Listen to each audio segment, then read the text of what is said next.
Inshallah, we'll now go to the mic on the left-hand side for the brothers. Go ahead with your question, brother. Hello. Assalamu alaikum. My name is Rajesh and I'm from IT profession. My question is, why a religion for a peace? Why a religion? Yeah, why do we need a religion? Like Islam, you're preaching Islam. Brother asked a very good question.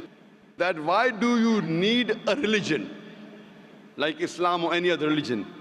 Brother, if you understand what is the meaning of religion. Religion, according to Oxford Dictionary, means a belief in a superhuman controlling power, a personal God or gods that deserve worship. In Islam, the Arabic word used is deen. Deen in Islam means a way of life.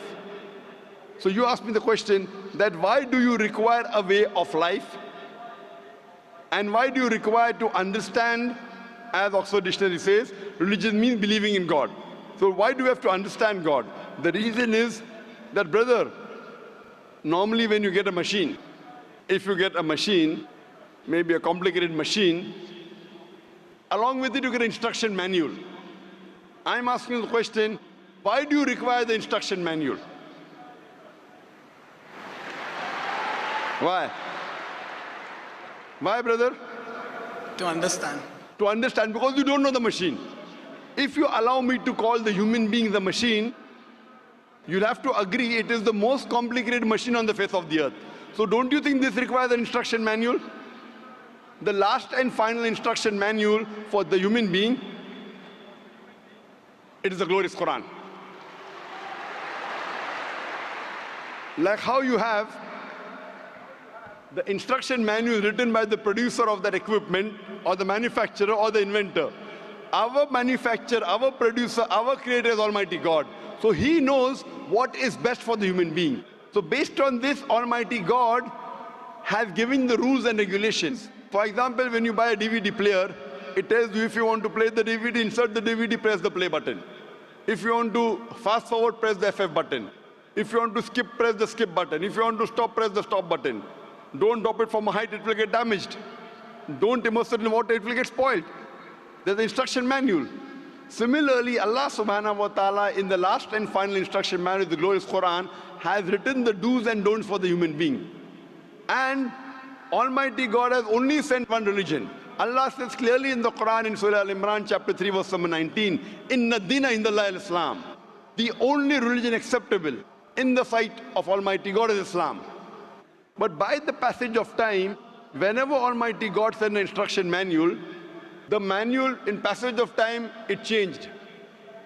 And Allah subhanahu wa ta'ala knew that the human beings may not be able to grasp the complete message of the Quran as is mentioned in the Bible in the Gospel of John chapter 16, verse number 12 to 14. Jesus Christ, peace be upon him, says, I have many things to say unto you, but you cannot bear them now. For he, when the Spirit of truth shall come, he shall guide you unto all truth. Allah subhanahu wa ta'ala knows that 1400 years ago, at this time, now the human beings can grasp the last and final message. So Islam came in its complete form 1400 years ago, and the last and final revelation is the Quran.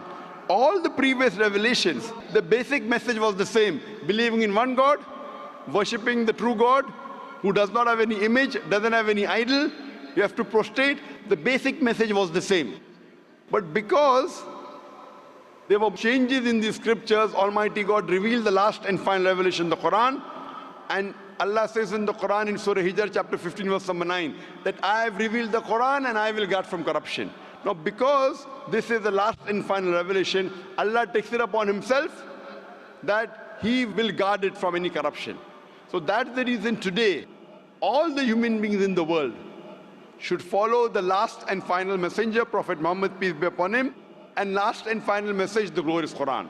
All the scriptures that came before, since they were time bound, they were meant only for a particular group of people. They were not meant for the whole of humanity. And the message was supposed to be followed till the new message came. Allah didn't require to preserve that message.